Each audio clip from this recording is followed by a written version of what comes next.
There's one study in kids looking at propranolol, and in this study, which is a little older now, there was just generally noted to be significant clinical improvement. Propranolol was pretty well tolerated. In terms of propranolol for the secondary prevention of PTSD, some of this excitement probably came from the earlier work of Charlie Marmar and others who looked at propranolol following a motor vehicle accident and found that patients who received propranolol were less likely to develop PTSD symptoms down the road. The first study is a relatively large study, although there are probably some methodologic issues which I can talk about a bit. This is a study with the primary goal of looking at the effects of propranolol in attenuating the hypermetabolic state that typically accompanies an acute burn and looking at mortality. So the authors, as a follow-up, looked at the number of kids who required a psychiatric consultation from which acute stress disorder was diagnosed. So probably missing a fair number of cases just because the threshold was whether or not the patient required consultation. And as we know, many of these kids go on with fairly significant symptom burdens, never making it into our clinics or into our consultation rooms. In this study, although again very limited study, there was no difference between the groups. Up the road from us in Ohio, Nugent and colleagues looked at children and adolescents who were involved in some type of accident, and it couldn't be interpersonal trauma. So these were primarily severe dog bites, these were motor vehicle accidents, things of that nature. And they used a fairly reasonable dose of propranolol, and noticed that there were no significant difference in CAP-CA scores or in patients meeting either PTSD criteria or subthreshold criteria for PTSD at 6-week follow-up. There was some suggestion in the secondary analyses that there may have been a moderating sex effect, although overall this is also a negative study. So let's now briefly review the adrenergic meds that I've told you about. We have the alpha-1 antagonist prazosin. Dosing here in all of the case reports has begun at 1 milligram QHS with a target dose of 2 to 4 milligrams in the pediatric literature. That's significantly different from the adult literature wherein we see doses in the 8 to 16 milligram a day range. My experience has been that those doses aren't well tolerated in the pediatric population.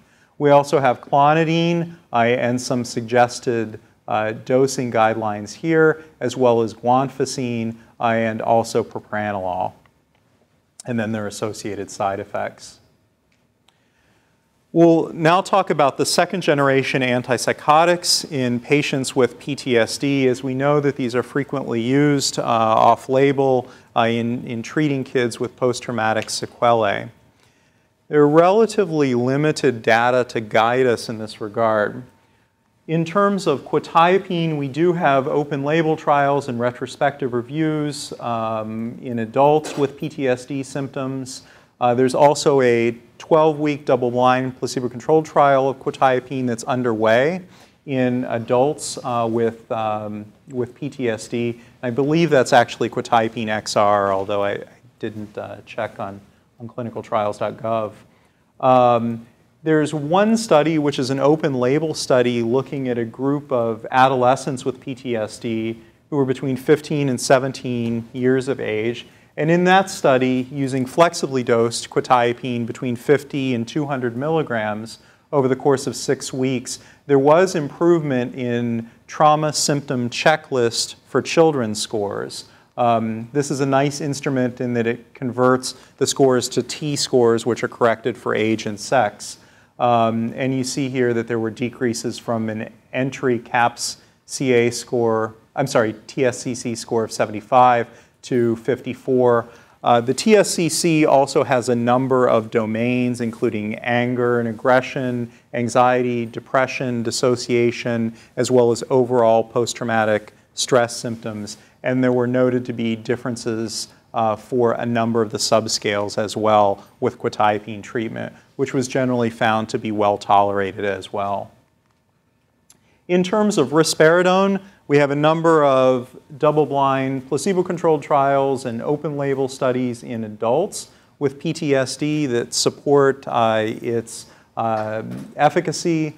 Although, interestingly, when we look at the adult trials of SSRI-resistant PTSD, wherein adjunctive risperidone was used, we don't find differences. There's one study of risperidone in a group of 18 adolescent boys, and it was reported that 13 of the 18 experienced remission from severe PTSD symptoms. However, this is really more at the open label case report level of evidence. There's also a case series of 3 pediatric patients with acute stress disorder that suggests improvement in post-traumatic stress symptoms as well as kind of generally good tolerability. And then also we have some case reports suggesting that risperidone may be helpful, although I would add that in our patient who was treated with risperidone, the patient developed significant hyperprolactinemia and required discontinuation of the risperidone despite some symptomatic improvement. No trials of ziprasidone in children or adolescents with PTSD. I updated the slides. Last night I was able to find one case report of adjunctive aripiprazole in an adolescent with PTSD, suggesting reasonable tolerability and some efficacy. In adults, there's one trial of adjunctive olanzapine in SSRI refractory PTSD that suggested reasonable improvement, although one of the things that I am concerned about in looking at that trial is that some of the improvement may have been more so related to the sedating effects of the olanzapine and the soporific effects in terms of sleep. No data on olanzapine for PTSD in children and adolescents. Just as an academic note, I think that it is interesting that the meds for which we have the most evidence in PTSD, at least in terms of antipsychotics, both in adults and kids, have pretty significant alpha-1 antagonisms, which you see here for risperidone and quetiapine. So again, one could speculate that maybe some of the improvement associated with these is actually secondary to prazosin-like effects, which we've seen earlier. There are 2 studies, not wonderful in quality, related to the anti-epileptic medications in pediatric patients with PTSD.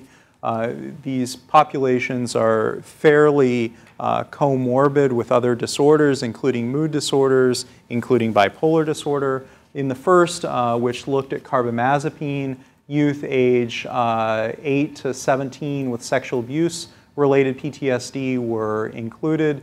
Carbamazepine was titrated. Levels were 10 to 11.5 or so. And it was noted that 22 of the 28 patients were asymptomatic, while the remaining 6 showed improvement as well. Generally well tolerated and no adverse events, which were significant, were reported. Divalproex was evaluated in 12 male subjects with PTSD, although again in this study there was fairly significant comorbidity, including bipolar disorder. There was a high dose and a low dose, which I think the low dose was a couple milligrams, so very, very, very essentially non-therapeutic. The improvements were noted in terms of the Clinical Global Impression Severity score with the high dose treatment, but not surprisingly, not with the low dose treatment. And in general, it was found to be pretty well tolerated. I was asked to include some comments related to aggression in pediatric patients with PTSD. Certainly, we know that aggressive behaviors can be not uncommonly encountered, particularly in younger kids with PTSD. Although these haven't been looked at specifically, the TFCBT